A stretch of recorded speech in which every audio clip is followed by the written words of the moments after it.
Gracias a todos, a todas. Gracias por venir, los que están allí en el Zoom. Ahí los veo a muchas compañeras y compañeros que nos conocemos. Hola Gaby, hola a todos. Bueno, hoy vamos a arrancar este nuevo seminario, que va a ser también con el formato mixto, y son 6 clases, tal como explicó Paula, ¿no? Un poquito les estuviste resumiendo sobre la política fiscal y los derechos humanos. Bueno, para introducirnos en este tema, bueno, primero quiero saludar a todas mis compañeras de las comisiones del Patria, hoy aquí presentes, que vienen a acompañar porque este seminario, Juan Pablo, ¿dónde está? Este seminario involucra a todas las comisiones del Patria. ¿Por qué? Porque estamos hablando de los derechos económicos, políticos y sociales. Por lo tanto, introducirlos en una política fiscal, como ellos nos van a explicar ahora, tiene que ver con salud, educación, vivienda, medio ambiente. Estos son las convenciones internacionales donde este país está afirmado el acuerdo de convenciones en las cuales tiene que procurar el Estado argentino los derechos económicos, políticos y sociales de su población. Ahora, ¿de dónde sale esa plata? ¿No? Entonces, bueno, acá tenemos a nuestros compañeros que nos van a dar un panorama de estos recursos que se necesita para una vida digna por parte de nuestro pueblo. Entonces, vamos a empezar hoy con Hernán Brienza, politólogo. Todos ustedes lo conocen por la radio, la televisión, no, yo por los escritos. La verdad que soy menos mediática, pero he leído quien no leyó el Dorrego o algunos de otras investigaciones que nos ha dado mucho gusto interiorizarnos. Tenemos a Felisa Micheli, economista, docente, ex ministra de Economía, bueno, y una compañera del Instituto Patria. También Carlos Castañeto, actual administrador federal de la FIP, pero tiene su historia en la función ejecutiva de desarrollo social junto a Alicia Kirchner, fue diputado nacional por la provincia, tuvo en sus haber leyes muy importantes justamente para los derechos políticos, sociales y económicos y para las mujeres cuando fue diputado. Entonces vamos a empezar con Hernán para que nos cuente un poquito el marco histórico y luego con la compañera y el compañero. Así que bueno, los dejo con ellos y de nuevo gracias por estar.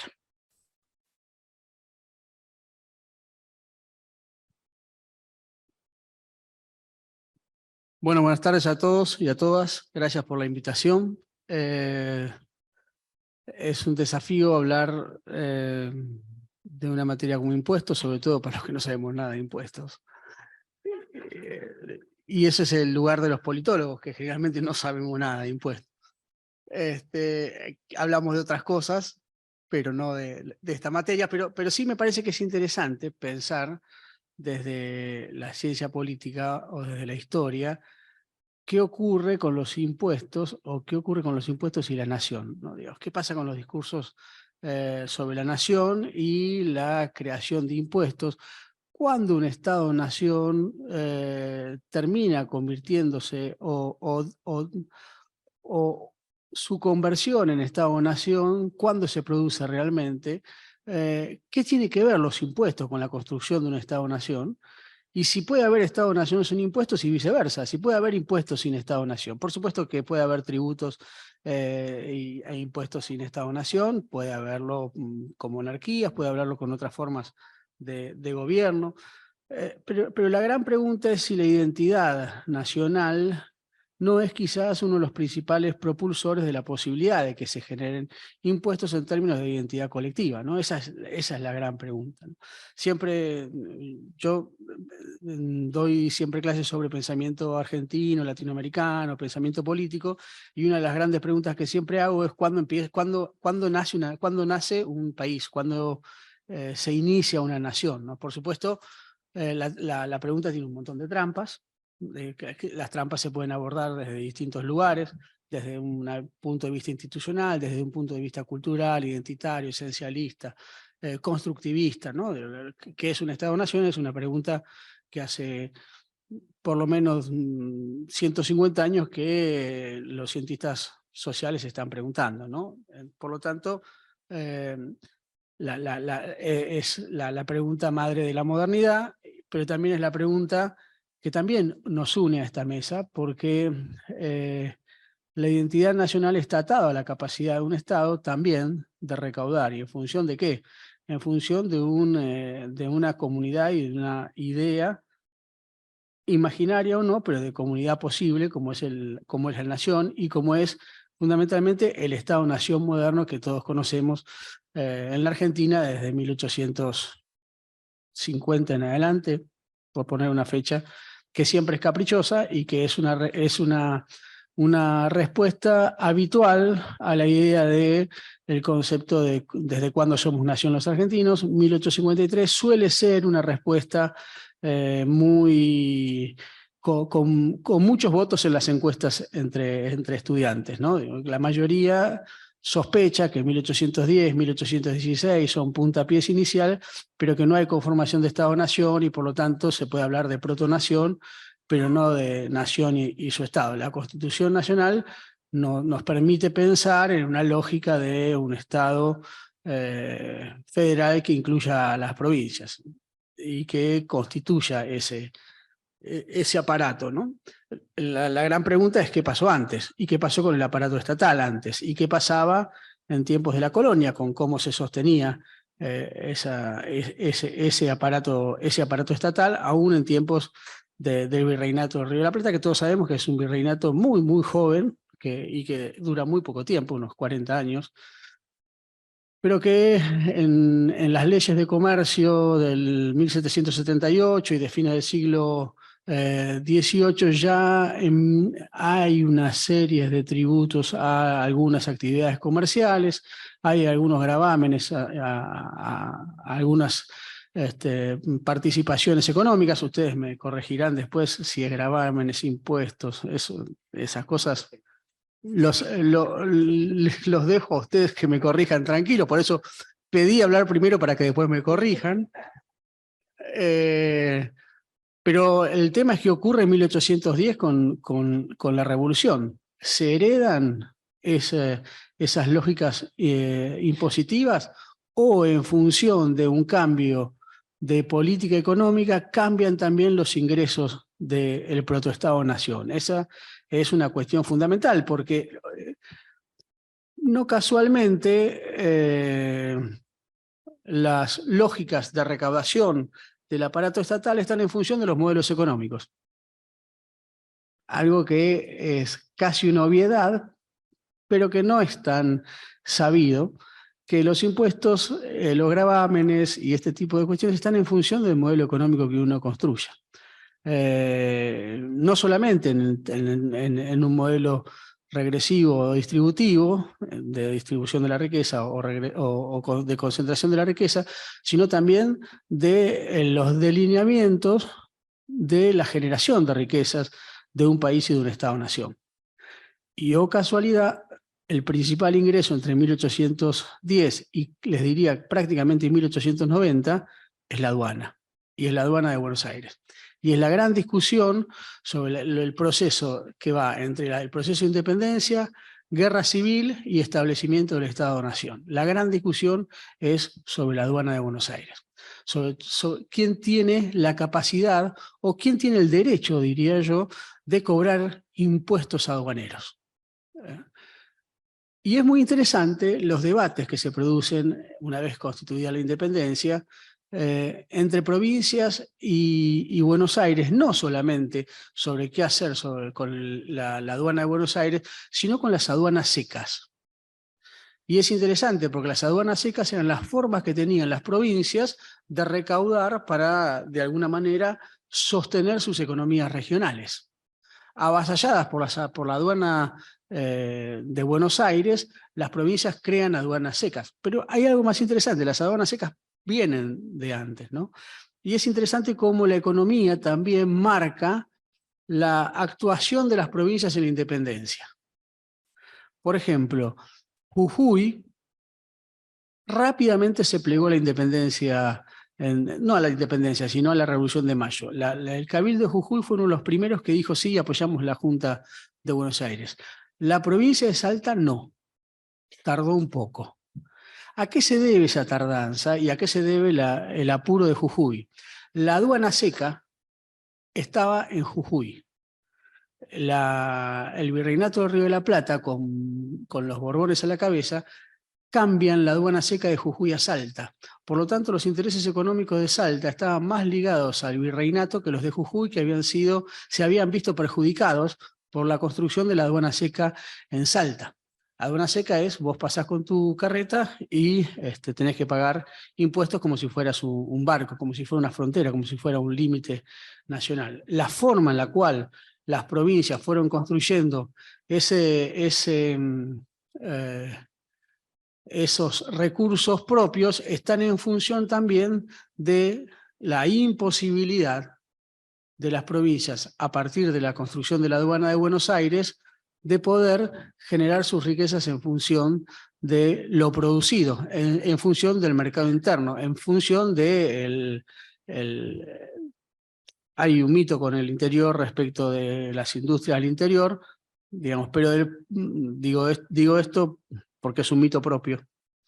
Es un mito de los historiadores revisionistas respecto de la exageración de la industria de las provincias, pero sí de un artesanado incipiente que tarde o temprano podía convertirse en una industrialización incipiente, ¿no? Digamos, ese proceso fue de alguna manera abortado por el peso de la aduana de Buenos Aires, que eclipsaba cualquier otro tipo de aduana.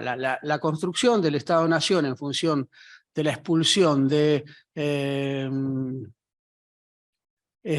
provincias como el Estado Oriental o como Paraguay están en función justamente de qué puertos competían con Buenos Aires y sobre todo qué aduanas competían con Buenos Aires.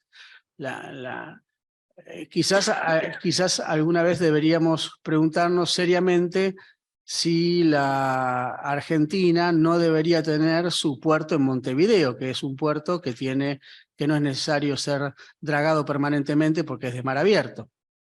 Por alguna razón, Argentina no tuvo ese puerto en Montevideo, que era el puerto que uno de los padres del federalismo argentino, que es Artigas, discutía con Buenos Aires la posibilidad de ese puerto. Por supuesto, la aduana estableció una pauta económica de exportación e importación, exportación de materias primas, fundamentalmente cebo y cueros en un primer momento. Está la famosa anécdota de que en Buenos Aires la carne era gratis, vos podías matar una vaca siempre y cuando para comer, siempre y cuando dejaras el cuero, porque el cuero era lo que importaba para la exportación, y la importación de artículos de consumo manufacturados e incluso de lujo por la élite porteña.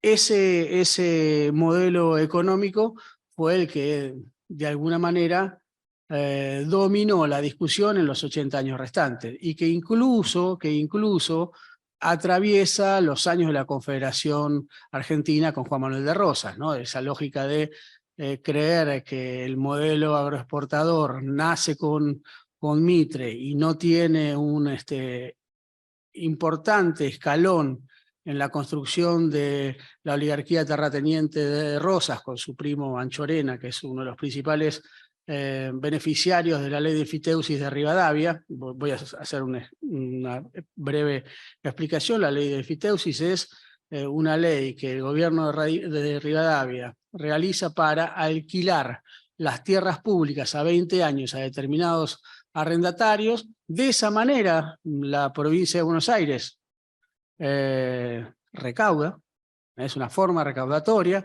Por supuesto, los dueños de esas tierras pagaban un muy bajo canon, yo les diría casi tan bajo como las grúas de Buenos Aires hace unos años, pero digo, más allá de ese canon muy bajo, muchos de ellos dejaron de pagar. En esa ley de enfiteusis hay apellidos que sorprenderían entre los beneficiados, ¿no? El propio Rosas, la familia Basualdo, la familia Dorrego, y por supuesto los Anchorena y todos los que conocemos hijos de la oligarquía posterior, ¿no? de los 80. ¿Por qué planteo esto? Porque aduana y apropiación de la tierra van de la mano, no son temas que están absolutamente dispersos. No es que la aduana pertenece a la burguesía comercial y la apropiación de tierras a la oligarquía terrateniente. Hay un complejo económico que es producción, exportación e importación de bienes. Este proceso tiene quizás dos pero sí, que son la ley de aduana de Rosas, de Juan Manuel de Rosas, que es una ley que favorece algún tipo de producción de las provincias, que protege la importación, de los bienes que se producían en la Confederación Argentina, y grava según una escala diferenciada aquellos productos que se importan o que se exportan. Y además hace algo que hasta ese momento no había ocurrido, que es promete a las provincias un reparto de los ingresos de la aduana de Buenos Aires, cosa que no había ocurrido nunca, y que eso favorecía, por supuesto, el enriquecimiento de la provincia de Buenos Aires a costa de las demás provincias. ¿Por qué? Porque Buenos Aires recaudaba lo que entraba a la Confederación Argentina, y las demás provincias no podían cobrar nuevos impuestos sobre los impuestos que cobraba la aduana de Buenos Aires. Eso generaba un conflicto muy importante y, por supuesto, generaba el mayor negocio de las clases dominantes argentinas, que es el contrabando, y que tiene que ver con los impuestos, ¿no? Digamos, las clases dominantes argentinas contrabandean desde ya el virreinato del Río de la Plata hasta los barcos con soja que bajan del Paraguay por la hidrovía. Por lo tanto, no hay nada nuevo bajo el sol, ¿no? El gran problema de ese contrabando genera también la cuestión de los demás puertos. Los demás puertos que dicen: hola Buenos Aires, nosotros somos puerto, queremos también cobrar. Y lo que les dice Buenos Aires es: bueno, ustedes si quieren cobran. Entonces los barcos internacionales tendrían que elegir si bajaban en Arroyo de la China, Concepción del Uruguay, o si bajaban en Buenos Aires. Por supuesto, el mercado de Buenos Aires era mucho mayor que el mercado de Arroyo de la China, Concepción del Uruguay. Los barcos de grandes calados preferían bajar en Montevideo y en Buenos Aires. Por esa razón, un tipo que es bastante, y con esto voy terminando, digamos, que es bastante mal visto por nosotros mismos, todos los que pertenecemos a este espacio político, que es Urquiza, plantea algo que es importante, que es la creación del puerto de Rosario, para sostener los ingresos de la Confederación Argentina Paranaense después de la ruptura de Buenos Aires. Dice: Buenos Aires tiene un puerto, construyamos un puerto alternativo, por supuesto para sacar por ese puerto los negocios de Urquiza, no cabe duda, porque estamos hablando de intereses económicos, pero el puerto de Rosario tiene su creación también en esa lógica de una confederación divorciada del Estado de Buenos Aires. Y lo que hace Urquiza entre el 54 y el 60 es competir económicamente con el puerto de Buenos Aires, ofreciéndole a los barcos internacionales una baja de impuestos si recalaban primero en Rosario y después en la aduana de Buenos Aires. Por supuesto, esa batalla Urquiza la perdió.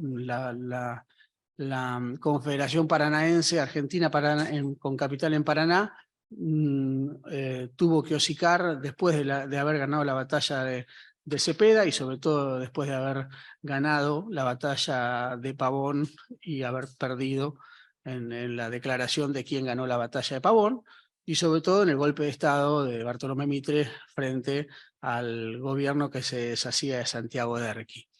Ese proceso lo vuelve a ganar la aduana de Buenos Aires. Urquiza comprende que la fortaleza económica de la aduana de Buenos Aires y del comercio porteño es invencible, se retira, hasta que viene un señor que tampoco nos gusta mucho, iba a decir a la presidenta, a la vicepresidenta le gusta, que es, perdonen por la palabra que voy a decir, que es Julio Argentino Roca. Julio Argentino Roca logra vencer en la batalla de Buenos Aires al ejército de Carlos Tejedor y le impone dos cosas a Buenos Aires. Una es la federalización de Buenos Aires, es decir, que Buenos Aires sí o sí es la capital de toda la nación, y otra es la nacionalización del puerto de Buenos Aires, es decir, la aduana tiene que coparticipar a las demás provincias en los ingresos de ese Buenos Aires. Este es el contexto en el cual el Estado-Nación se construye. No casualmente, uno de los primeros impuestos, van a corregirme también, es en 1891, cuando se producen una serie de impuestos sobre algunas actividades determinadas. Y acá hay, para terminar con la pregunta que empezamos al principio, es ¿por qué impuestos se pudieron cobrar una vez que fue terminado el proceso de construcción del Estado-Nación, ¿no? ¿Puede haber en la modernidad Estado-Nación sin impuestos, impuestos sin Estado-Nación? La historia demuestra que hasta la construcción total del Estado-Nación, el Estado-Nación no tuvo las fuerzas como para generar una política impositiva propia, una política impositiva nacional. Muchas gracias.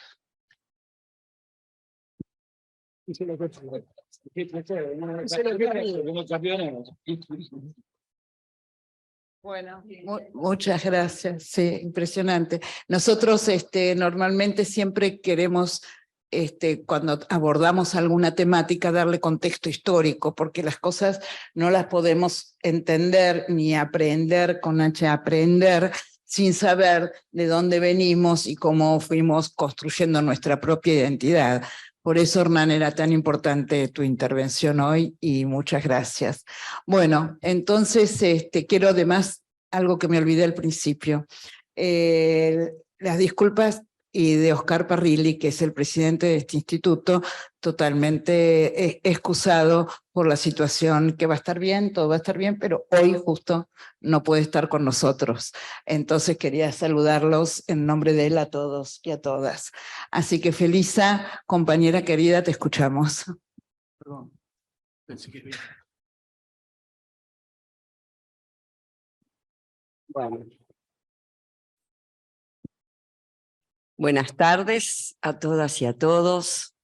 Y la verdad que escuchándolo a Hernán, uno comprende lo importante que es recordar, repasar todos estos temas de la historia como una introducción a la temática que vamos a ver hoy y a partir de las próximas clases, porque saber de dónde venimos, eso ya lo aprendimos hoy. Ahora acá tengo a mi derecha a alguien que nos va a decir a dónde iremos, pero en el medio, claro, en el medio estoy yo que le voy a tratar de decir a dónde estamos. Y la verdad que lo que él mencionaba, me anoté algunas cosas. En la ley de enfiteusis, el canon bajo que se pagaba, las exportaciones primarizadas de materias primas hacia el exterior, el contrabando, son todas características que aún persisten en nuestra economía, ¿no? O sea que prácticamente de eso no ha habido ningún tipo de modificación. Han adquirido estas cuestiones distintas características a lo largo del tiempo. Se han actualizado, pero han continuado persistentemente.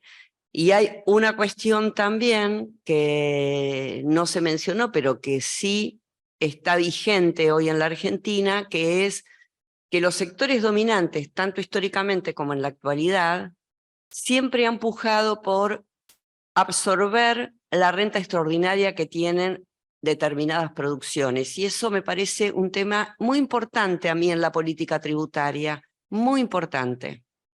¿Por qué? Porque cuando se paga el impuesto a las ganancias, se paga sobre la ganancia que tiene una empresa, pero hay actividades en la Argentina y en el mundo que tienen rentas que son distintas de las ganancias, las rentas y las ganancias. En economía, no sé en contabilidad o en materia tributaria si son iguales, pero en economía no es lo mismo. Ejemplo, todos ustedes habrán escuchado hablar cuando fue el inicio de la pandemia y posteriormente la continuidad que generó alza ya en los precios internacionales de alimento y de energía, que luego se profundizaron y se hicieron mayores con la guerra de Rusia y la OTAN en territorio ucraniano.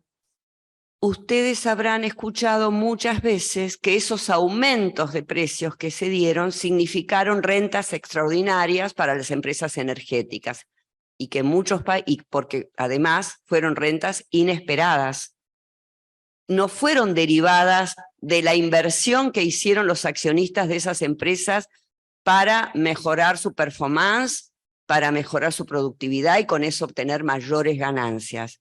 Fueron producto de lo que nosotros llamamos el dedo del príncipe, algo que pasa sin que yo tenga nada que ver, y por lo tanto, muchos países del mundo, no sé si muchos, pero unos cuantos, pusieron ese impuesto a la renta inesperada que en algún momento el ministro Guzmán dijo que se podría llegar a poner en nuestro país, con la intención de captar esa renta inesperada. Otro ejemplo que les puedo dar es la devaluación del año 2002, porque fue el 6 de enero del 2002, después de la conflictiva caída de la convertibilidad.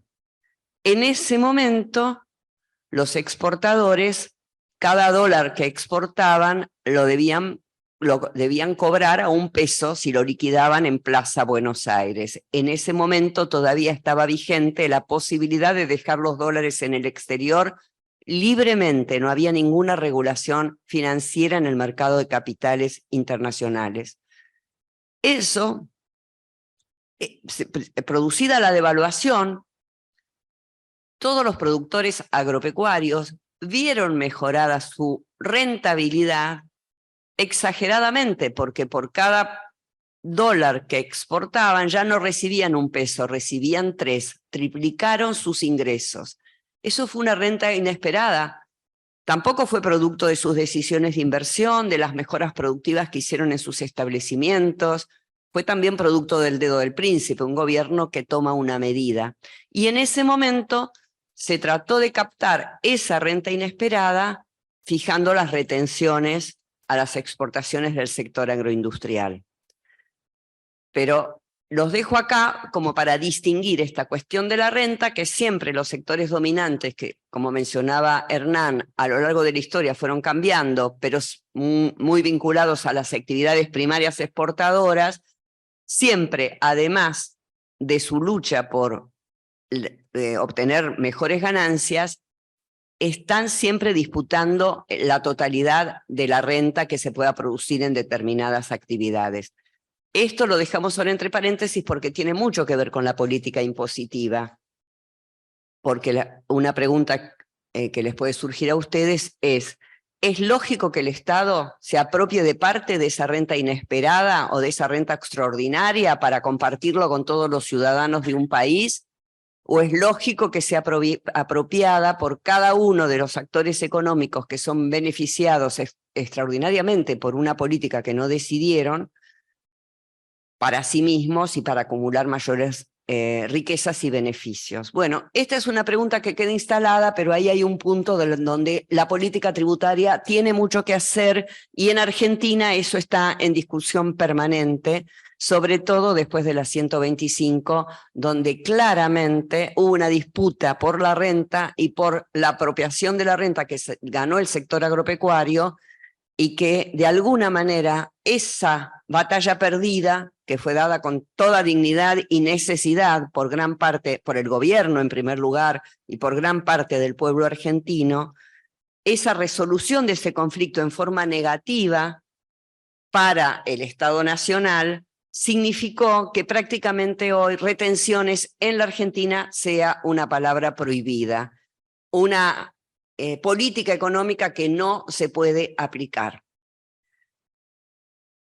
Esto tiene mucho que ver con lo que yo quería señalar, que es la diferencia entre lo impositivo y lo fiscal. Es decir, En realidad, charlando con Judith, cuando ella pensaba un poco de desarrollar este seminario, hablábamos de que, bueno, el rol de la AFIP es estrictamente recaudatorio. La AFIP no es la que hace las leyes tributarias en la Argentina. La AFIP puede detectar algún tipo de inconsistencia en una ley o puede decidir y pensar que esas inconsistencias deben ser modificadas, pero no puede modificarlas de prepo cambiando los impuestos de a cómo están dictados de acuerdo a una ley que seguramente fue enviada al Congreso por el Poder Ejecutivo. O sea, la facultad de fijar la política tributaria impositiva la tiene el Congreso Nacional y, por supuesto, el Poder Ejecutivo es quien mayoritariamente envía estos comentarios a través, o proyectos a través del Ministerio de Economía, que sí quien tiene la facultad de hacerlo. O sea que por un lado está esta cuestión. Entonces uno se puede preguntar si la política fiscal en sí, perdón, si la política impositiva y tributaria en sí es progresiva, es regresiva, sirve para mejorar la distribución del ingreso o tiende a la concentración de los ingresos, pero al mismo tiempo uno puede tener, por ejemplo, una política tributaria súper progresiva que mejore por sí misma en su aplicación las condiciones de vida y tienda a la igualdad de las mayorías y tienda a la igualdad, pero un gasto público que sea absolutamente regresivo. Entonces, esto son dos cuestiones diferentes. Lo señalo porque muchísimas veces existe confusión respecto a la cuestión del rol de la fiscalidad en la Argentina. Y me parece importante hacer esta distinción entre estas dos cuestiones, lo atinente al gasto público y lo atinente a la tributación. El sistema tributario argentino, no lo diga Carlos, vos después dirás lo que vos sepas, que no es mi caso, no sé mucho de impuestos, siempre lo digo, pero a mi juicio es un sistema bastante complejo, antiguo, que viene de parche en parche, de remiendo en remiendo. Distintas administraciones han hecho esfuerzos muy grandes, sobre todo las nuestras, en mejorar esta cuestión. Muchas veces los impuestos se piensan como una cuestión recaudatoria por una necesidad de afrontar determinado gasto fiscal y no como una cuestión más integral. Esta cuestión que dicen los liberales siempre es de que en Argentina hay cientos de impuestos. Bueno, eso ya sabemos que es mentira, lo vimos en el informe que presentaron, que trataron de hacer pasar, pero por suerte se salió a contestar muy bien, donde había más de 120 impuestos, me refiero a un informe, creo que era del IERAL, de la Fundación Mediterránea. Bueno, claro, cada impuesto lo habría en todos los subpuntos que tiene cada impuesto, entonces uno parecían 15. Entonces eso no es así, pero sí debemos tener en cuenta que es necesaria la simplificación en la cuestión tributaria y en esa simplificación puede haber también alguna disminución o análisis de la pertinencia de algunos impuestos, donde quizá la cuestión de la recaudación es tan baja que es preferible sacarlos del listado de impuestos que hoy se cobran en la Argentina. Desconozco esto, pero entiendo que eso puede ocurrir. Y además, también es importante destacar que los impuestos tienen 3 niveles en la Argentina. En realidad 2, ¿no? Porque las provincias cobran impuestos y la nación cobran impuestos. Y los municipios cobran tasas.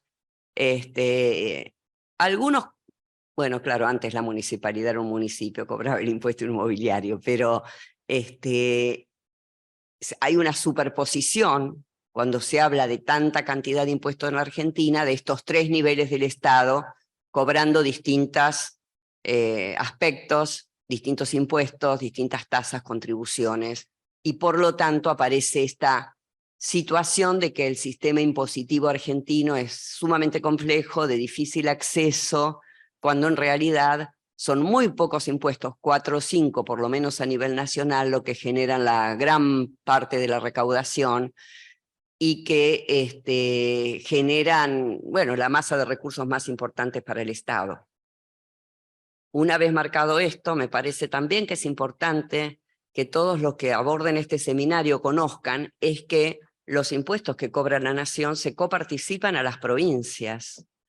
Esta cuestión que mencionaba Hernán, de la puja entre las provincias y la nación, no es solo por las cuestiones aduaneras, sino también después, cuando se empezó a cobrar impuesto por las cuestiones impositivas, y se saldó en una ley de coparticipación federal que tiene muchísimos años, creo que es del 72, ¿no? Si no recuerdo mal, la última, aunque la Constitución del 94 exige que en el año 96, o sea, 2 años después, ya venimos retrasados un poquito, ¿no?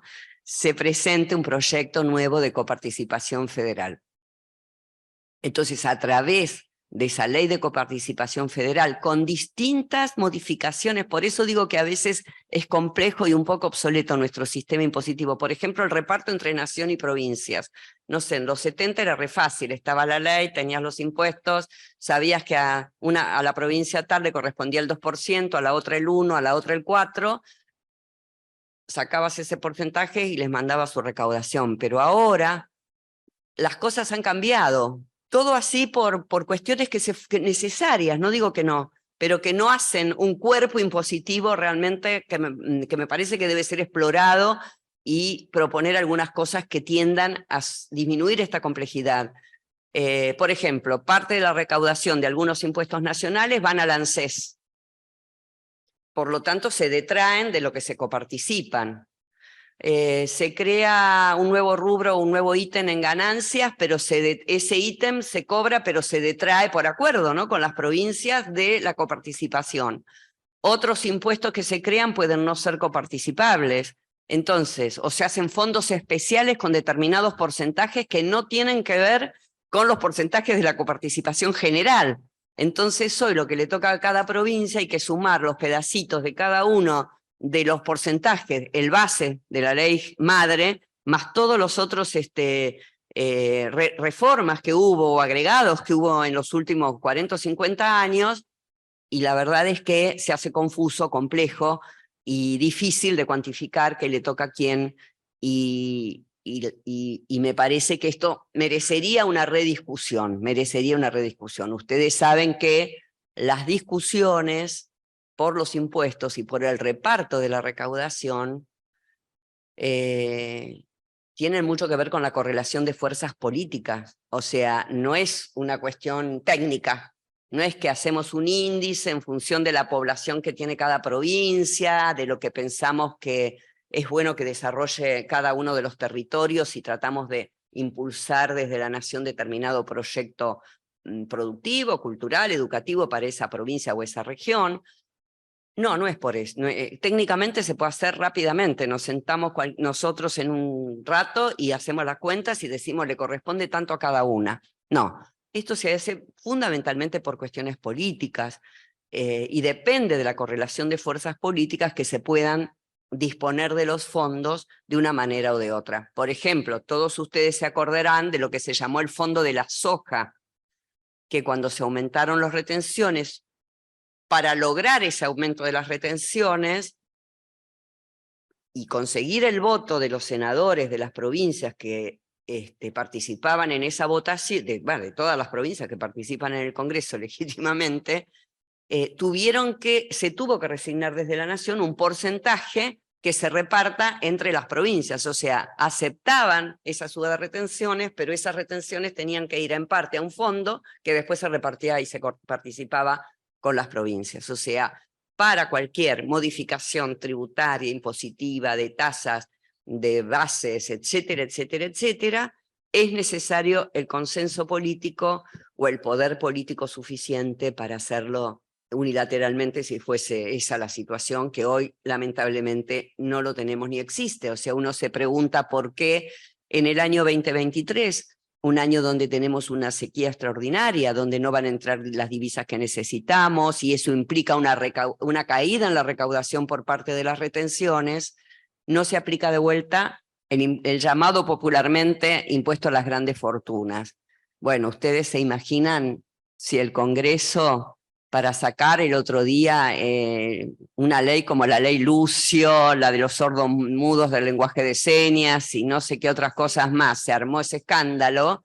Si se llega a proponer esto directamente, no sé qué puede pasar, un escándalo todavía muchísimo mayor, ¿no? O sea, no hay ninguna posibilidad de hacer una reforma tributaria parcial o total si no se cuenta con ese consenso o en caso contrario, con el poder político suficiente para desarrollar estas aspiraciones que puede tener un gobierno.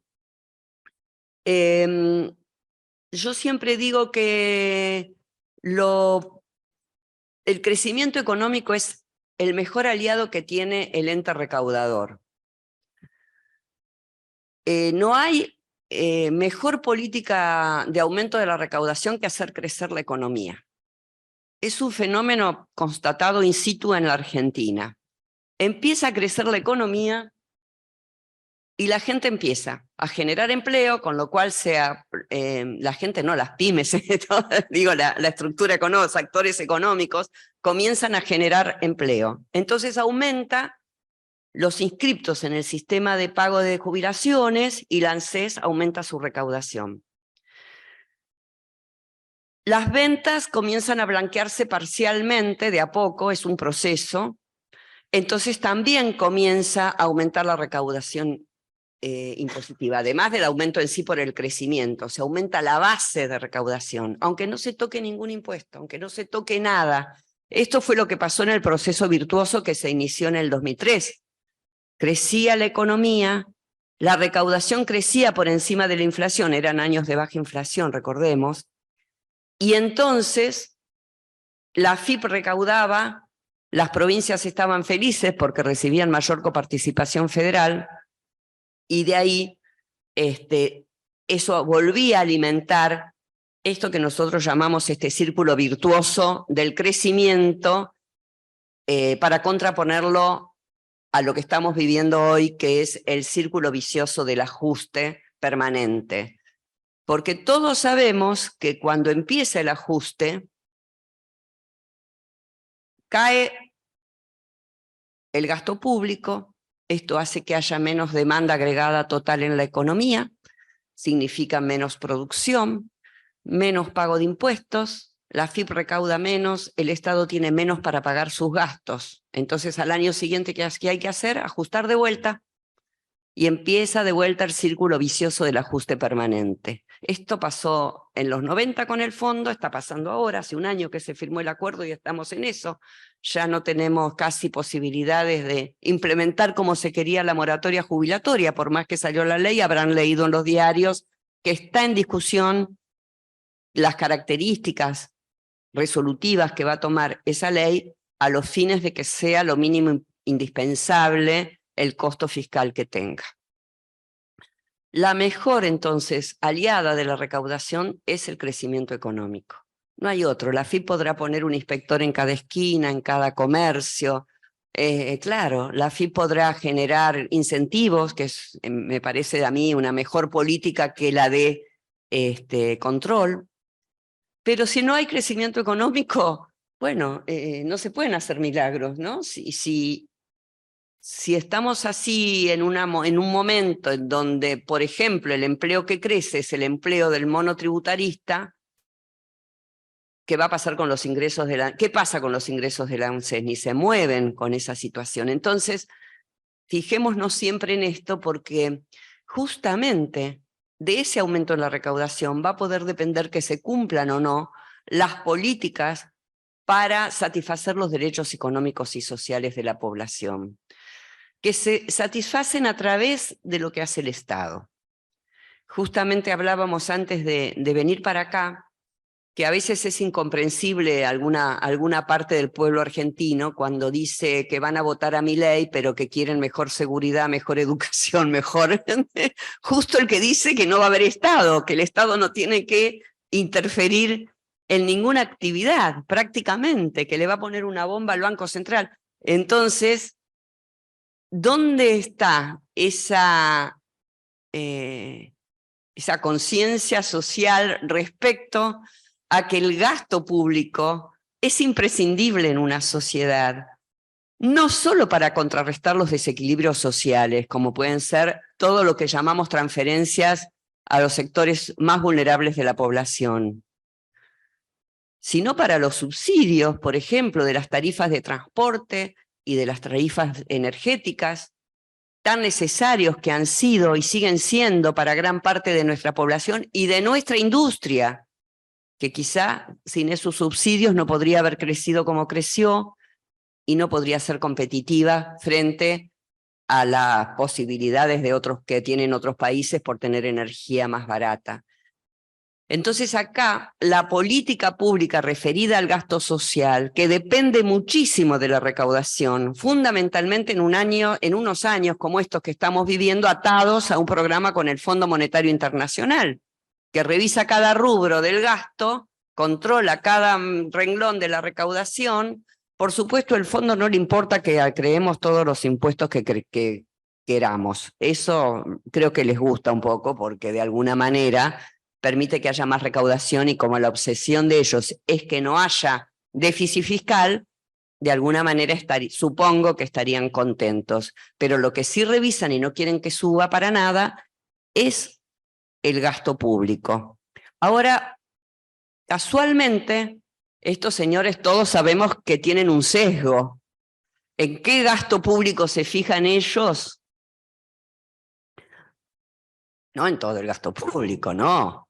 Porque ustedes saben que el presupuesto también tiene subsidios para los sectores más altos concentrados de la economía. Acá con Juan Pablo el año pasado laburamos un montón, partiendo de lo que ya está en el presupuesto. O sea, si todos los, miren ustedes esto, ¿no? Hablando de derechos humanos, si todos los subsidios de la energía y el transporte que reciben millones y millones de argentinos tienen un costo fiscal de 2,6% del PBI, lo que el presupuesto llama los gastos tributarios, ya incorporados al presupuesto, tienen un costo del 2,5% del PBI. ¿Por qué el Fondo Monetario no dice que se revisen todos esos regímenes especiales para reducirlos y sí se fija en lo que son los subsidios a la clase media y a los hogares necesitados en estas cuestiones? Porque hay un sesgo de favorecer a los sectores más poderosos de cada país, porque el fondo lo tiene para todo el mundo esta receta. Y con Juan Pablo, que estuvimos investigando, vimos que además de ese gasto tributario que ya está dentro del presupuesto, hay una cantidad de exenciones impositivas, no excepciones, exenciones impositivas, cuestiones que no están incorporadas en las leyes, que significan otro 2,5% prácticamente. Está en el presupuesto de este año señalado, mostrado, visualizado. Es decir, que si el país recaudase, claro, no tendría que haber el régimen minero, esto que las mineras se llevan todo sin dejar nada, hablando de rentas, ¿no es cierto? Y muchas otras cuestiones.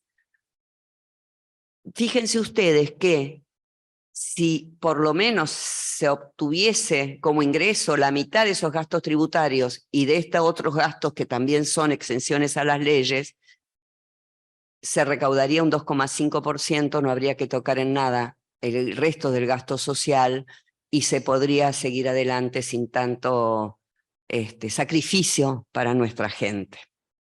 Para terminar, porque ya se me está yendo la hora, solo me quiero plantar, digamos, o hablar un momentito de una cuestión que también tiene que ver con la FIP, que son los ingresos aduaneros, ¿no? Y que en realidad acá también la FIP tiene un rol relevante. Recién dije medio en broma lo del Banco Central, y todos ustedes saben, porque seguramente leen los diarios, que cada 2 meses la Argentina tiene una crisis cambiaria. Cada 2 meses, cuando se cerró el acuerdo con el fondo, estábamos por morir si no se firmaba. ¿Se acuerda? Era un viernes y nos dijeron, bueno, si tiene que firmar, se tiene que firmar, si no el lunes no abren los mercados. Y se firmó el acuerdo, pasó un año y estamos exactamente como en ese momento. así, o peor, haciendo magia con los dólares soja 1, 2, 3, haciendo magia con los bonos del ANSES, haciendo estas magias, sacando conejos de la galera, como digo yo, en vez de aplicar fuertemente las leyes vigentes, penal cambiaria, fundamentalmente, yo suponía, pero no lo sabía a ciencia cierta, había un informe de la FIP donde se habla de una falta de liquidación de acuerdo a lo que está pautado en la liquidación que deben hacer los exportadores de las divisas que exportan, de 4.000 millones de dólares. Y uno se imaginaba que esto existía porque, les comento para que no crean que en la Argentina no hay dólares, en estos 3 años y 3 meses Argentina produjo 330.000 millones de dólares, de los cuales, o 335.000 millones de dólares para ser exacta, de los cuales hubo importaciones, donde se incluyen también los amparos que dio la justicia a favor de los facinerosos que querían importar cualquier cosa, y donde se incluyen también muchas de las autorizaciones que se dieron incorrectamente para importaciones superfluas como aviones, barcos o autos de lujo. Esas importaciones sumaron 302.000 millones de dólares. Contra 335 nos quedaron 33.000 millones de dólares. Pero además el Fondo Monetario Internacional nos dio 4.350 millones de dólares por un mecanismo que se llama derechos especiales de giro. Ahí ya tenemos 37.000 millones de dólares. Pero además las reservas, desde que asumió este gobierno hasta ahora, bajaron en 8.000 millones de dólares. Son 45.000 millones de dólares. Hoy llegué a la conclusión de estos números. Mañana voy a estudiar en qué se aplicaron este saldo líquido de 45.000 millones de dólares. Sé, tengo pistas, ya se sabe, que se dejaron pagar las deudas del sector privado financiero sin ningún tipo de registro y a solo declaración jurada, que se autoriza el pago de servicios sin tampoco ningún tipo de comprobación, que se aprueban, en algunos casos, envío de remisión de utilidades al exterior. Bueno, a cada argentino no se le deja comprar más que $200 a un precio que parte del tipo de cambio oficial más el impuesto país y el anticipo de ganancias, y bueno, en algunos casos un poco más si compra más de $300, algo así. Y a los grandes operadores que piden por estos temas millones de dólares, el Banco Central se los vende al tipo de cambio oficial, que es la mitad del otro. O sea, vaya subsidio implícito que hay ahí y vaya uno a pensar cuántas cosas se podrían hacer si eso formase parte del ahorro que el Estado generó y que el pueblo argentino generó y que finalmente se fue esfumando y que hoy no los tenemos y estamos nuevamente padeciendo lo que estamos padeciendo. Así que bueno, estas son mis consideraciones, espero haber sido lo suficientemente clara y no haberlos deprimido mucho con esta última parte.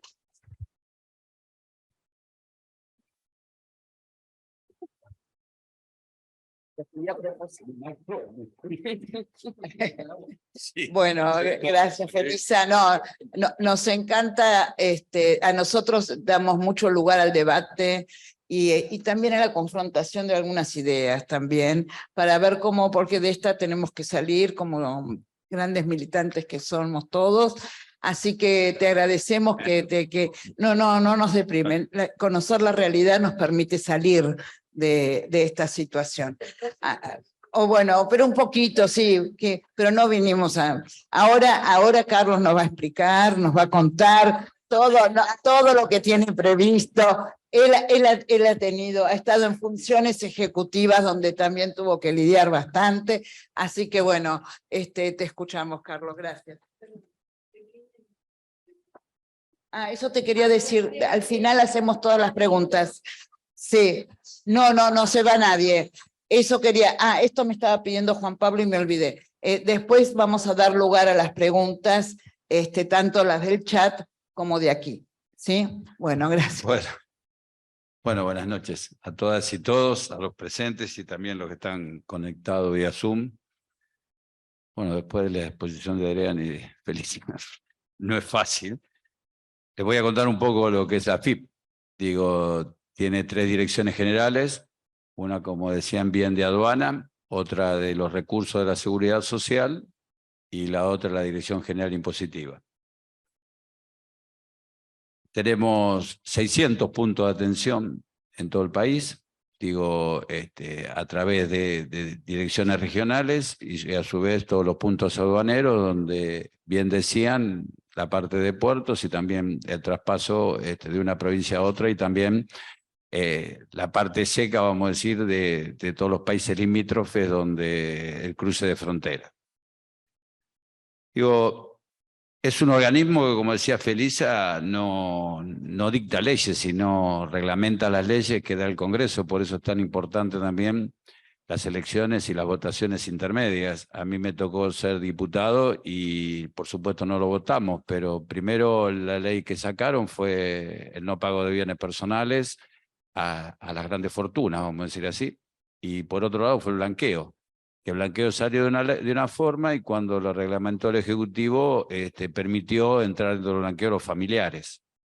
Por eso digo también qué importante es la votación intermedia y también la independencia de poderes, porque también, como decía Felisa, yo considero lo mismo, que hay que haber un cambio en los tributos en general, pero no es de un día para otro. Yo creo a través de los años y de los 40 años de democracia, podríamos decir así, se fueron haciendo parches en los impuestos. Entonces, según el momento, se va haciendo parches o se va cubriendo distintas necesidades a nivel nacional o provincial o acuerdos dentro del Congreso. Entonces, para liquidar un impuesto o para saber cómo se maneja un impuesto, la verdad, hay que hacer un curso profundo y no sabes si lo llegás a entender, porque en una parte, digo, en un impuesto estás exento, por otro lado estás grabado, por otro lado pagas una parte, si tenés ganancia, tenés familia, lo deducís.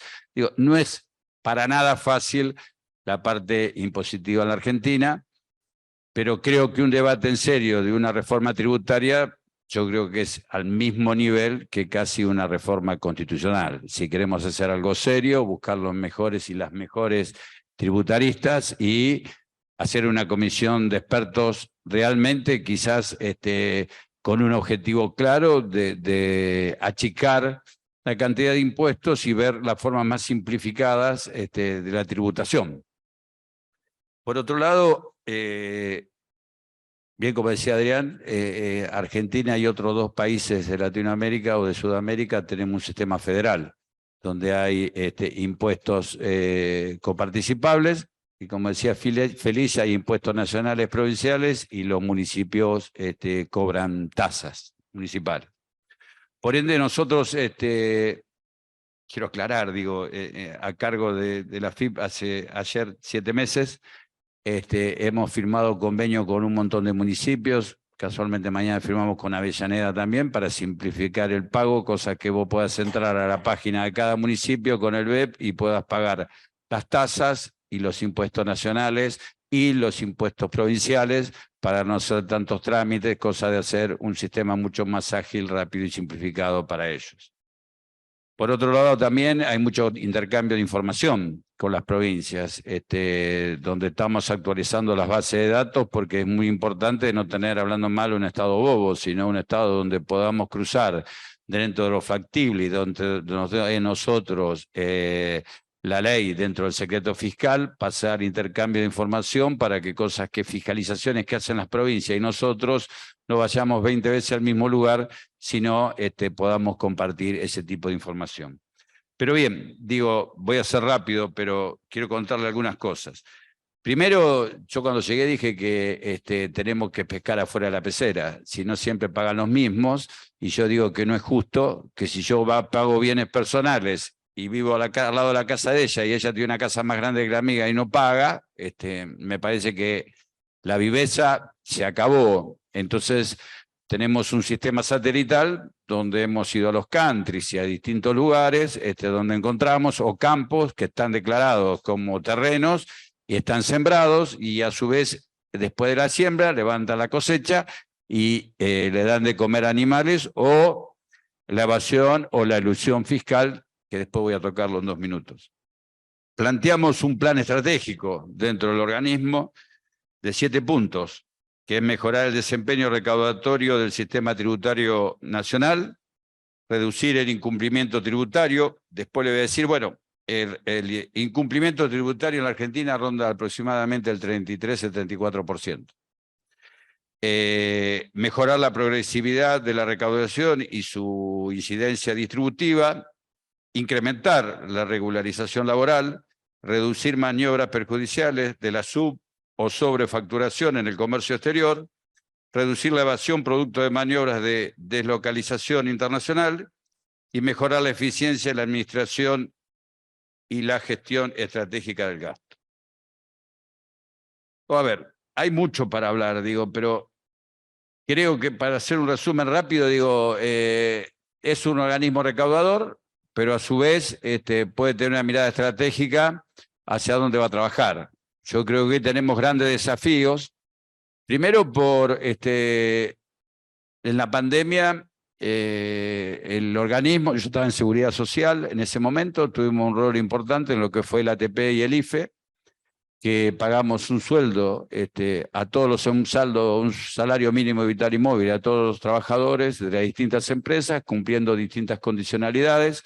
En ese momento le pagamos a 4.450.000 trabajadores y 435.000 empresas recibieron este subsidio, que después tuvieron que cumplir con ciertos requisitos de no girar divisa al exterior, no tener distribución de dividendos, y hoy ya he hecho más de 5.000 denuncias penales por no cumplimiento de ese objetivo, y en otro caso la caducidad de esos subsidios tiene que devolver con costas e intereses las empresas que no utilizaron con esos requisitos, porque no hubo distinción de empresas, y hay grandes empresas que las hemos encontrado exportando o gran distribución de dividendos, o han comprado dólares cuando uno de los requisitos del ATP era ese. Y por otro lado, llegamos con el IFE a 9 millones de personas con cruce de información que ustedes saben bien que con plata del Tesoro lo pagó el ANSES. Dentro de las 3 direcciones generales, digo, bueno, la recaudación puede tener 2 visiones, una como la que conté anteriormente, donde realmente beneficia a grandes empresas, o si no, esta puja distributiva donde uno puede, dentro de las atribuciones que tiene el organismo, fiscalizar de una manera u otra dentro de una matriz de riesgo. Cuando yo llegué al organismo no existía una matriz de riesgo, ni tampoco un tablero de control, y me encontré, digo, con todas las investigaciones y fiscalizaciones a todos monotributistas. Y a grandes empresas había años tras años, creo que 4, y bueno, no quiero hablar, digo, vamos a hablar los años de 15 al 19, no hubo ninguna fiscalización a las grandes empresas. Entonces sí, a todos los monotributistas. Entonces está bien, no dictamos leyes, pero sí tenemos que ser justos y equitativos cómo uno trabaja la matriz de riesgo. Por eso estos 7 puntos hacen que nosotros tengamos una matriz de riesgos donde en las distintas actividades que están inscriptas, las grandes, pequeñas y medianas empresas, según la categoría, nosotros hacemos fiscalizaciones presenciales y sistémicas. ¿Qué sistémicas? Cruzando información, hemos detectado, les cuento algunos casos, qué sé yo, 2.000 empresas que pagan ganancias y giraban divisas al exterior y no tenían un empleado registrado. Entonces, ¿qué hicimos? Hicimos primero, en Seguridad Social, pusimos el libro Sueldo Digital. El libro Sueldo Digital hoy está en todo el país, en todas las empresas. ¿Qué significa tener el libro Sueldo Digital? Que cuando presentan el formulario 931, de cada uno de los trabajadores, nosotros vemos los aportes y las contribuciones en forma online. Y a su vez, nosotros podemos fiscalizar, compramos tablet porque no había, y cada fiscalizador puede ir al lugar sabiendo cuando va una empresa que va a fiscalizar. Si no, nosotros íbamos hasta hace 7 meses atrás y mirábamos el libro Sueldo Papel. Entonces en el libro Sueldo Papel figuraban todos ustedes, o bueno, todos ustedes, mejor dicho, y teníamos que cruzar, volver a nivel central o a cada una regional a ver que nosotros teníamos declarado en el 931, que es la declaración del formulario de cada uno de los aportes y contribuciones de cada trabajador, y nos encontramos que había declarado en el 931 10 personas de las que estaban acá. Hoy vamos con la información. Y a su vez ahora estamos avanzando más para que salga el recibo de sueldos directamente por ese formulario. ¿Qué beneficio tenemos? Y otras cosas que hemos puesto. En Mi Argentina hay una aplicación que dice Mi Trabajo, vos entrás y podés saber tus aportes. ¿Qué es lo que significa eso? Que uno a veces, después de 30 años de prestar servicio, cuando vos te vas a jubilar, decís, uy, el Patria no me hizo mis aportes. Uy, trabajé en tal lado, no me hizo mis contribuciones. Uy, trabajé con Felisa y no me aportó. Entonces, uno puede controlar a través de vía sistémica, son ejemplos, ¿no? Por supuesto. Digo, y nosotros hoy pueden ustedes ver cada uno de los trabajadores si están trabajando los empresarios con el dinero de ustedes y no le hacen los aportes, y cuando se quieren jubilar resulta que, uy, tengo que entrar a la moratoria porque a mí me pasó habiendo jugado al fútbol. Yo tengo 12 años de futbolista, que si no hubiese sido por el decreto 1212 de Néstor, nadie aportó en mis 12 años de futbolista profesional. Entonces yo me quiero jubilar esos 12 años que jugué al fútbol profesional, no tengo un mango de aporte, si no hubiese sido por un decreto de Néstor, que después fue modificado por el de Macri, que fue un zafarrancho, que bueno, ahí tenemos un problema grave, que hoy los jugadores y todos quedaron un poco afuera de toda posibilidad de... Y sobre todo los clubes sociales y deportivos, que los profesores y qué sé yo, los docentes de las escuelas y todo tienen un problema de aporte y contribuciones que fue a través del decreto 231 de Macri. También digo, en seguridad social hemos puesto en práctica, digo esto del Estado bobo, las fiscalizaciones que hacen los ministerios de trabajo de las provincias cobran multas y quedan solamente en el cobro de la multa. No se registra el trabajador. Entonces, firmamos convenio con todas las provincias y desarrollamos un sistema que se llama Action, digo, no importa el nombre, no sé, le pusimos Action como lo ha puesto José, pero pusimos Action donde las fiscalizaciones que hace la provincia automáticamente se cargan en el sistema nuestro y nosotros automáticamente lo cargamos como trabajador registrado de la empresa. Así regularizamos en estos 7 meses casi 100.000 trabajadores y dentro de los 100.000, digo, hay 70.000 o 50.000, 60.000, no me acuerdo bien el número, que regularizamos su situación laboral.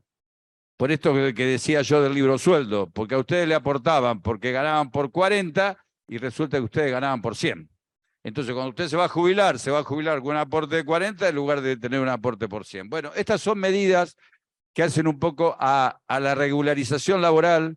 Y también hay otra área que abrimos y que realmente con mucha pena hemos descubierto. Nosotros tenemos, en esta matriz de riego, hay en todo el país durante todo el año tenemos cosechas de ajo, cebolla, arándanos, frutillas, ciruelas, bueno, todo lo que ustedes saben que es en todo, uvas.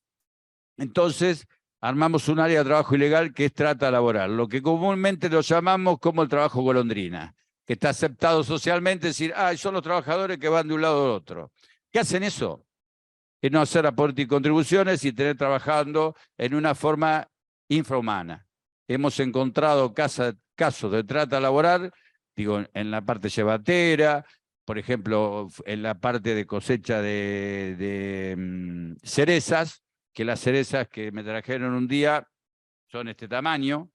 Yo nunca en mi vida había visto una cereza así, pensé que no había cereza de este tamaño. Yo pensé que la cereza es la que va siempre la chiquitita.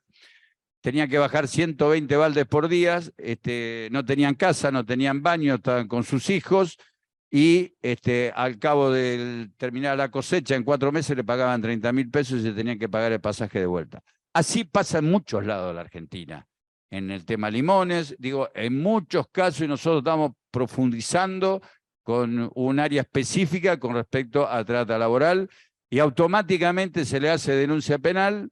Y digo, y en ese caso automáticamente el productor va preso, porque es trata de personas. Entonces, esas son medidas que podemos tomar desde el organismo. Digo, con respecto a la DGI, bueno, son la parte impositiva. que hemos detectado en este tiempo.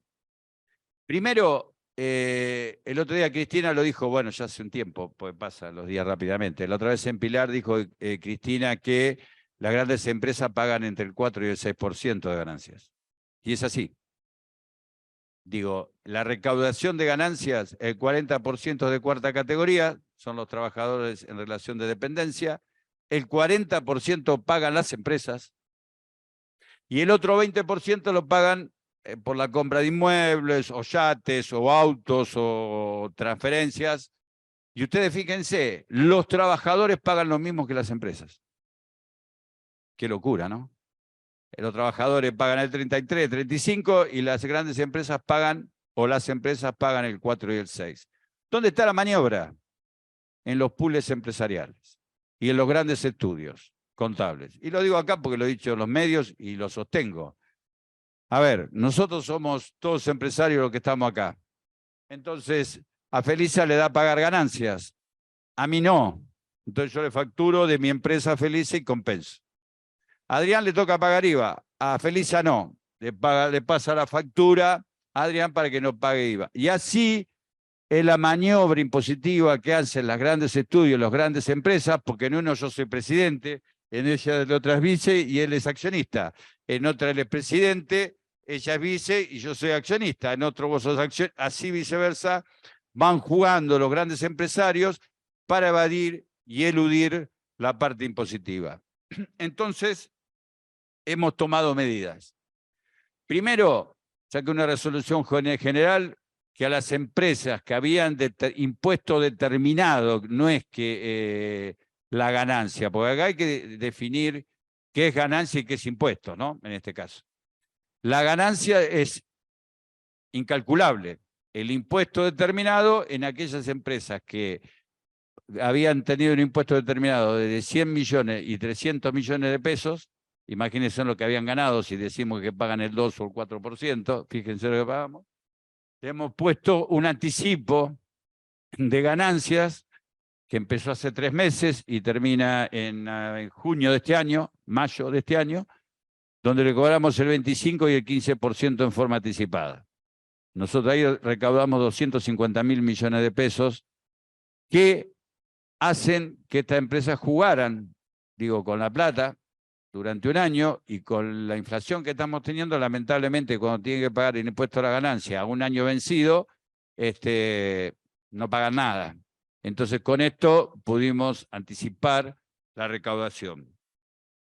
Por otro lado, también hemos hecho un estudio, y me han criticado, digo, con el IVA, con las distintas actividades, y vimos que el pago de IVA realmente lo pagan los consumidores finales. Nosotros vamos a comprar un producto y pagamos el IVA. Ahora, las empresas, toda la trazabilidad que estamos haciendo, estamos viendo que entre las distintas trazabilidades, en las distintas actividades estamos hablando de un 3, de un 4, un 2, un 5 como mucho el pago de IVA cuando tiene que pagar la diferencia entre compra y venta, pero estamos hablando de que una tributación de un 21% cuando vos vas a comprar, no sé, un producto, salvo el alimento que tiene un día y la leche no tiene impuesto, pero las empresas pagan poco. Ahí también nos cuestionaron porque estamos poniendo una percepción importante de anticipo de IVA mensual, porque en algunas empresas terminan este mes y lo pagan en el próximo trimestre. O van pagando anticipos mensuales mínimos y cuando tienen que hacer la declaración jurada final anual, el pago es ínfimo. Entonces, nosotros pusimos, sobre todo en los productos alimenticios, por lo que vimos en la cadena y en la gran rentabilidad que tienen hoy las grandes empresas que están concentradas en 7 empresas en los productos alimenticios en la Argentina, le pusimos una percepción del 3% a todas las ventas que superen los 3.000 pesos, es decir, a todo el mundo. Entonces vino una crítica hacia la FIP, que nosotros estábamos haciendo, pero que queremos ser justos y equitativos, porque si yo pago como consumidor final, al tener una renta extraordinaria, y como hablábamos recién, de la pandemia y después de la guerra, Hoy las empresas en la Argentina, la rentabilidad que tienen es tremenda. Así que bueno, digo, también desde el organismo se pueden hacer cosas. Y otra medida, que tomamos, bueno, esta la tomé el miércoles pasado y fue lindo el fin de semana, porque salí en todos los medios y que en paz descanse mi vieja, pero la putearon todas.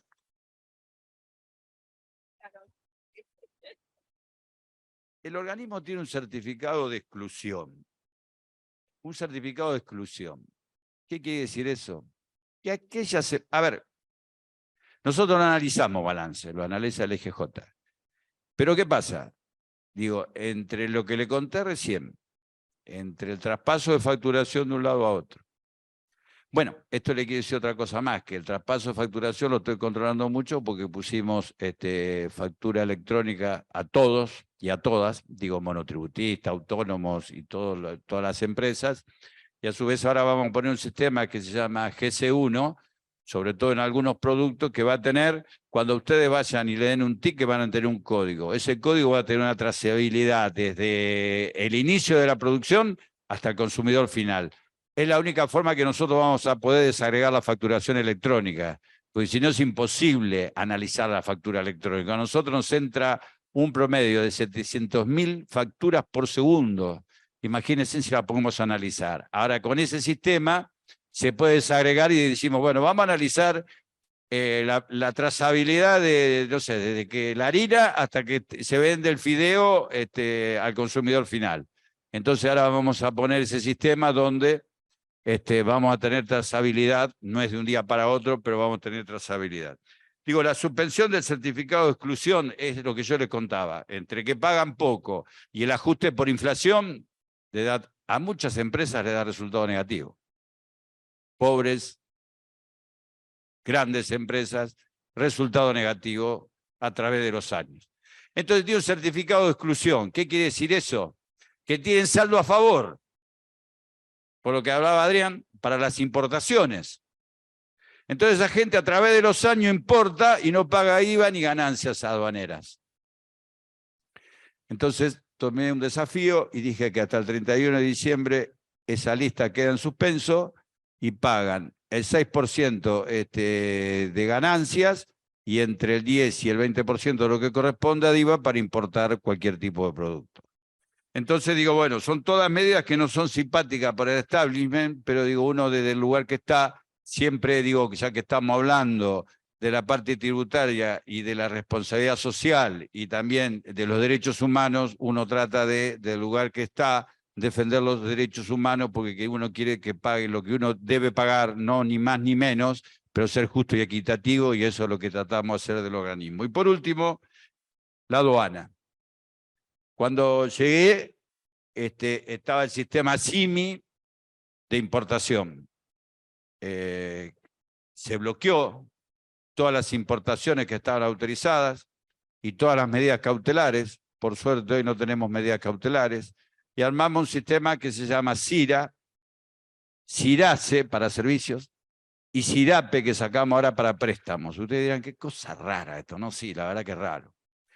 Porque un día dicen, no hay neumáticos en la Argentina. Recuerden, no hay neumáticos. Con un servicio de cruce de información y de tener un poco de calle, fuimos a fiscalizar 2, 3 lugares y nos encontramos con depósitos y depósitos y depósitos llenos de neumáticos. Desde bicicleta hasta tractores de gran escalado. Entonces, de un día para otro, se terminó la noticia porque incautamos y le hicimos... A ver, el organismo tiene una cosa. Yo te detecto eso y te digo, tenés la multa y sigue un proceso penal. Ahora también te doy la posibilidad de decir, pagás todo de nuevo y lo puedes usar. Pagaron todo de nuevo y se terminó en el mercado, otros no quisieron pagar y el otro día nosotros fuimos a Entre Ríos y le entregamos toda la fuerza para que le pongan gomas a todos los autos de la fuerza, y se terminó el tema que no había neumáticos. Así digo con todos los temas. Cigarrillo lo mismo, nosotros ahora estamos haciendo un nuevo sistema, digo, todo es para hacer, los cigarrillos tienen etiquetas, la estampilla la estampilla la da la FIP. Detectamos en Rosario, no puedo ir muy seguido a Rosario, detectamos una empresa en Rosario, que ustedes saben lo que es Rosario, que duplicaban a través de, bueno, hoy en 3D todo, estampillas. Le clausuramos la empresa y nosotros ahora estamos haciendo un sistema totalmente con la Casa de la Moneda, que es la que hace las estampillas, un sistema digital donde vamos a poner en cada una de las empresas y en cada una de las máquinas donde sale un sello como al agua, ilegible, y nosotros automáticamente sabemos qué atado de cigarrillo se hace, qué fibra de cigarrillo se venden, si se venden habanos, etcétera, etcétera. Nosotros vamos a tener online y vamos a tener la trazabilidad del atado de cigarrillo o del paquete de cigarrillo hasta la venta del cigarrillo en el kiosco. Y con respecto al SIRA, lo que yo le decía, había un montón de autorizaciones, pudimos reducir al mínimo, y cuando decían que no iba a haber escasez en la Argentina, y realmente no hubo, había sobrestock porque habían sobreimportado muchas empresas. Con este sistema cambiamos el certificado económico fiscal de cada una de las empresas, es la fórmula como de la Coca-Cola, pero era de la Coca-Cola o de Manau porque la tenía todo el mundo, entonces todo pasaban como la puerta giratoria, y con este nuevo certificado económico fiscal achicamos considerablemente las importaciones y hoy importan lo que realmente tienen que importar. Pero está bien, digo, siempre hay picardía. Hicimos el SIRA y empezaron a sacar todo, como decía Felisa, por servicios. Entonces pusimos el SIRACE. Todos los servicios pasan hoy también por la FIP, pasa por aduana, pasa por comercio, y hemos hecho una matriz de pago, cosa que el Banco Central también sepa lo que tiene que pagar. Porque a veces, ¿qué hacían? Como a veces las importaciones se pagan anticipadas, sacaban el SIMI en ese momento. Yo iba a importar vasos, pagaba. Entonces la justicia en la Argentina, como es tan justa, entonces por un lado suspendían esa importación, sacaban otra SIMI, otra vez se le daba la plata, suspendían la importación y así sucesivamente, hasta que una vez por todas, después de 10 veces que la justicia dictaminaba que no le daba más cautelar, lo importaban los vasos. ¿Viste? Ese vaso salía fortuna. Entonces, con esto se terminó. Y ahora, la semana que viene, o bueno, en estos días, vamos a sacar otra medida que es SIRAPE. ¿Qué es el SIRAPE? Una nueva. Todo el mundo tiene a alguien en el exterior que le presta plata. Entonces tenemos que trasladar la plata afuera para que devolver los préstamos que nos dan a los argentinos que tenemos tanta confianza.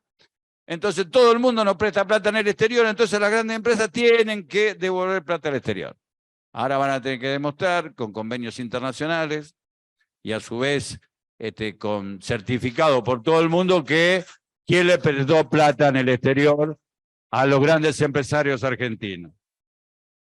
Digo, bueno, estas son parte de las medidas que tomamos en estos 7 meses y digo, tenemos que trabajar muy fuertemente porque, vuelvo a insistir, tenemos grandes desafíos.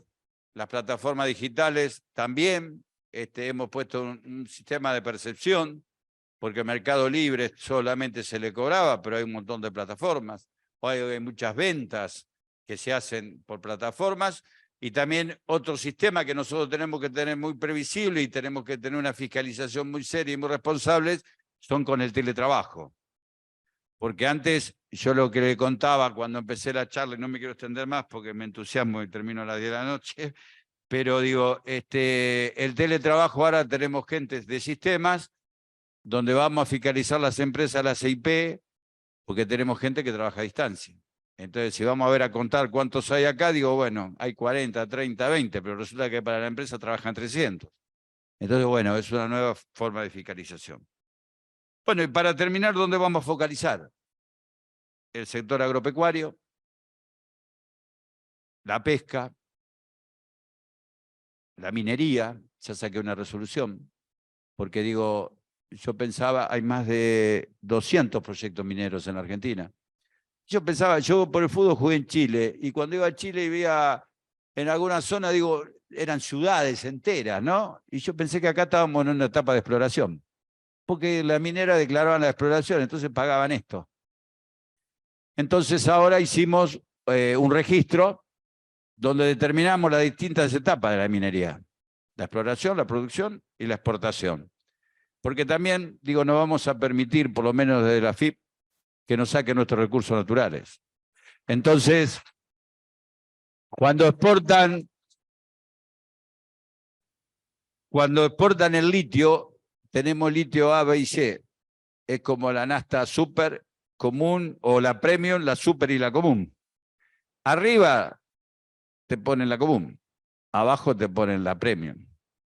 Entonces estamos fiscalizando y ustedes habrán visto que a través de aduana y de DGI todos los días hacemos distintas fiscalizaciones y por un lado digo, a ver, felicito a la gente que hace la fiscalización y por otro lado me da tristeza porque tenemos esto del 30% de la evasión, es lo que nosotros vemos todos los días, agarramos camiones y camiones y toneladas de trigo y que también de trigo y de soja, y la soja tiene 10 categorías, y con esto termino.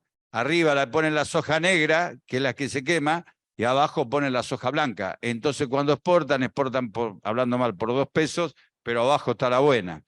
Entonces, ¿qué hacemos? A través de escáner que compramos nuevos y también de distintos sistemas, controlamos y por balanzas móviles controlamos todo lo que está bajo el camión y también hemos detectado, ustedes vieron que quemamos 170 toneladas de drogas que entre los ejes de los camiones lamentablemente ponen droga para sacar o para importar.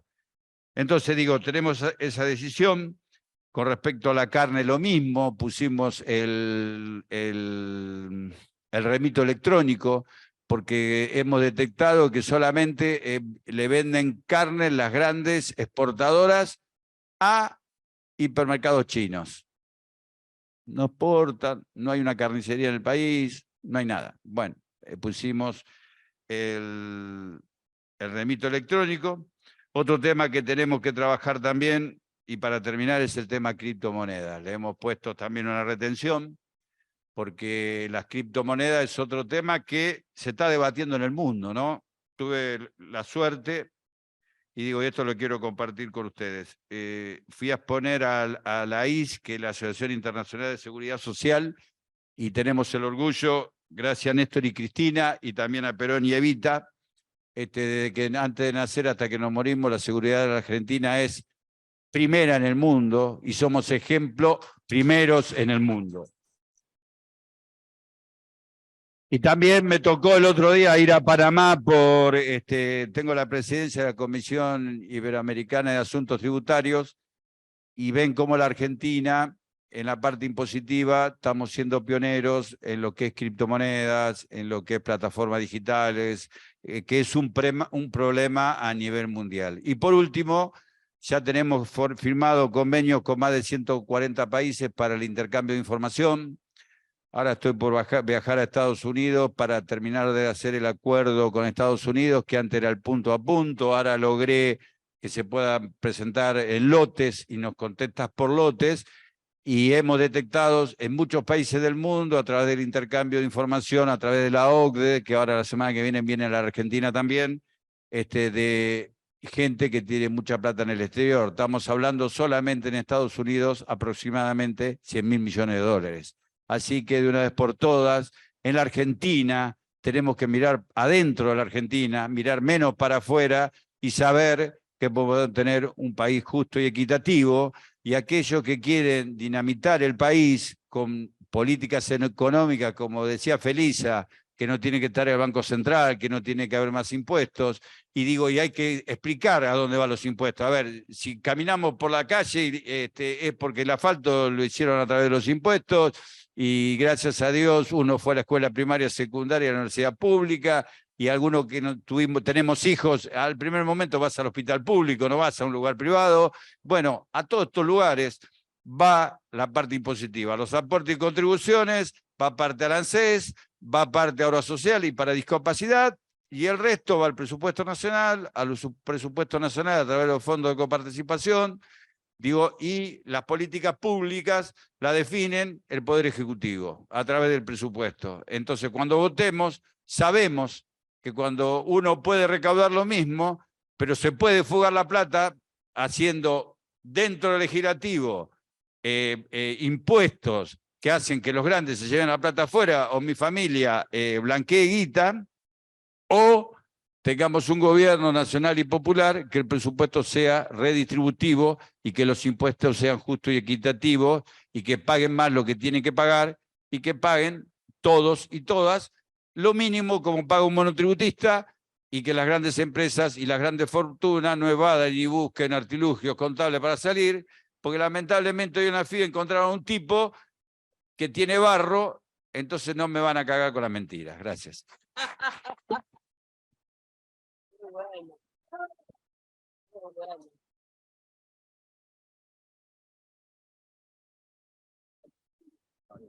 Todos los días. No, perdón, lo último. No lo grabes porque me vuelan. Después editamos. Por último, Dale. un desafío que tenemos en el país es el Tribunal Fiscal. Hay que modificar el Tribunal Fiscal. Porque las grandes empresas, bueno, yo cuento esto, pero apelan, volvemos a apelar, apelan, volvemos a apelar y termina el Tribunal Fiscal. Que son como las causas que caen a nosotros en 2 meses la resuelven. Cuando le caen a la oposición tardan 20 años. Para expedirse el Tribunal Fiscal sobre una causa tributaria de la grande empresa tardan 10 hasta 15 años. Entonces tenemos un desafío en el legislativo de cambiar el Tribunal Fiscal, porque esto es para algunos vivos, porque los que no son vivos pagamos. Claro. Muy bien. Así es. Muchas gracias, Carlos. Creo que has traído muchos temas de debate que tenemos que seguir profundizando. Yo les quiero decir, claro, que esto sigue y les quiero proponer a los compañeros y compañeras que tienen algunas preguntas y sugerencias, que está abierto el foro en el aula virtual, que entonces ahí nosotros lo podemos, porque me parece que a veces hay cuestiones que para no poder escucharlos a ellos y no tanto ver cuáles son. Por ejemplo, están preguntando sobre el IFE, la ATP, fueron medidas que se tomaron en determinado momento que era imprescindible para el país poder sostenernos, y le vamos a responder todo eso a través del foro. Luego, había una compañera que también quería hacer una pregunta acá, pero si querés anotarla y la pones en el aula, te lo agradecemos para no demorar mucho más, pero bueno, tampoco. Era muy concreta. Era muy concretísima y tenía que ver con la exposición de... grabamos. Ok. Bueno, la disquisición tenía que ver con esto, Felisa, que dijiste que eran exenciones. Sí, es cierto, son exenciones, son continuas y generalmente se dan en ámbitos que tienen que ver con la recaudación para seguridad social y demás. Pero también están estas que son las otras, que son las excepciones, que son las que se llevaron esos millones de dólares que vos decís que están ahí dando vuelta. O sea que están las dos cosas, las exenciones y las excepciones. Y a esto es lo que creo que está Carlos intentando poner límite, aunque tenemos jueces, fiscales y demás que están remándola en contra y más fácil que lo que hacemos nosotros, digamos. Pero en función de lo que es esto, también lo relaciono con el trabajo esclavo, que no hay duda que es trata absoluta, y qué bueno que se estén tomando las medidas realmente del poder de policía que tiene, que no lo cumplía el Ministerio de Trabajo y que es bastante laxo en ese sentido. Bueno, me parece que alguien que le esté poniendo una inyección de hacer vamos a decir, a los derechos humanos de todes, porque de eso estamos hablando, es el Ministerio de Trabajo en esta medida. Bueno, esto era lo que quería decir. Muchas gracias, muchas gracias. Dicho esto, me parece que, bueno, otra de las cosas que quiero puntualizar, perdón, Carlos, que lo dijiste 2 veces, pero quiero que se subraye que todo esto tiene que ver con el gobierno que queremos y con el país que queremos. Entonces, todas estas polémicas que armamos, todos estos planteos, todos estos diagnósticos, nos tienen que venir de la mano de que podamos de nuevo continuar con un gobierno nacional y popular. No nos dejemos encandilar por propuestas que son irreales, fantasiosas y que van en detrimento de nuestro pueblo y de todas las políticas que queremos aplicar. Entonces creo que es importante subrayar este tema. Lo dijo Carlos, pero capaz que enfatizarlo. Tenemos que saber a qué queremos votar. Perdona que te corte, Judy. Yo quiero un aplauso para Judy porque está en la FIP y hay algo que hay que ponderar dentro del organismo, que la ley Micaela se dio a todos los empleados del organismo, el código de ética dentro del organismo también se hace cumplir, y también cualquier denuncia de género automáticamente Judith ha actuado automáticamente. Digo, perdón la reiteración, por eso quiero felicitar también que aunque sea un organismo duro, como se llame en la jerga normal, la sensibilidad y la responsabilidad que tenemos sobre la violencia de género, la ley Micaela y la convivencia dentro del organismo, digo, te quiero agradecer. Por favor, Carlos. Esto es que como somos parte de un proyecto nacional y popular, es lo que tenemos que hacer. Es un trabajo colectivo y solos no podemos. O sea que esto es colectivo y es en equipo. Realmente necesitamos, y con esto lo que quiero decir es que votemos bien. Esa es la síntesis. Y que los esperamos el próximo martes, que vamos a hablar justamente de algo que fue bastante colateral de ustedes tres, que al final Juan Pablo hicimos bien en ponerlo como segunda charla. Sergio se fue. Sergio Chousa, bueno, que es un compañero de la Comisión de Economía con quien elaboramos esto, justamente porque vamos a trabajar sobre las políticas fiscales de integración regional para el desarrollo industrial y los sistemas tributarios de equidad, o sea que tiene una continuidad con las ponencias de ustedes tres. Y a los compañeros del chat se los vamos a responder. Por supuesto, le vamos a pasar todas las preguntas a Carlos para que las pueda responder y lo vamos a hacer. Pero, viste, la FIP es eso, Carlos, en eso nos metimos. Así que dicho esto, los saludo a todos y a todas.